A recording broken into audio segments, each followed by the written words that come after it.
స్తోత్రాలు చెల్లిస్తున్నాం ప్రభా. ఉదయకాల సమయం నుంచి ఇంతవరకు తండ్రికి స్తోత్రాలు ప్రభా. ప్రారంభ ప్రార్థనలో పాటలలో ప్రభా, ఆరాధనలో, కీర్తనలు, సాక్ష్యాలు, జ్ఞాపనలో ప్రభా నీవు తోడయండి నాయనానికి స్తోత్రాలు. నీ మాటలు వినడానికి నీవు కృప చూపిన విధానము కొరకై వందనాలు ప్రభా. విన్న మాటలను బట్టి ప్రభు మేము నాయన నడుచుకోవటానికి కృపను దయచేయండి. వాటిని నెమరు వేస్తూ ప్రభు అనేక మందిని ప్రభు నీ ఎదుగు నడిపించడానికి అవి తోడ్పాటుగా ఉండటానికి కృపను దయచేయమని అడుగుతున్నాం. విని విడిచిపెట్టేవారుగా కాక ప్రభు అనుసరించేవారుగా ఉండటానికి సహాయం చేయండి.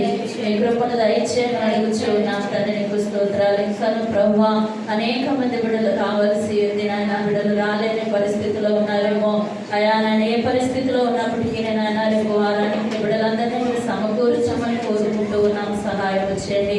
అర్పణలను దీవించండి ప్రభా. నీకు స్తోత్రాలు. సేవలో పరిచర్యలో మీరు వాడుకోమని అడుగుచున్నాం. నీ కృపాని కనికరం ఎల్లవేళలా తోడుగా ఉంచమని అడుగుచున్నాం. వచ్చిన ప్రతి ఒక్క బిడ్డను పేరు పేరు చెప్పున మీరు దీవించమని కోరుకుంటున్నాం. దేవునికి స్తోత్రాలు. ఏ బిడ్డ ఏ ఆశతో ఏ కోరికని మందిరములు అడుగు పెట్టి అన్నారు ప్రభా. వారి కోరికను సిద్ధింపచేసి వారి ఆలోచన యావత్తును మీరు సఫలపరచమని కోరుకుంటూ ఉన్నాం. సహాయం చేయండి. అటు కృపతో అటు దయతో నింపి నడిపించి నామానికి మహిమ తెచ్చుకోమని నీకే స్తుతియు ఘనత మహిమ ప్రభావములు చెల్లిస్తూ యేసు పరిశుద్ధ నామములో ప్రార్థించి అడిగి పెట్టుకున్నాము తండ్రి.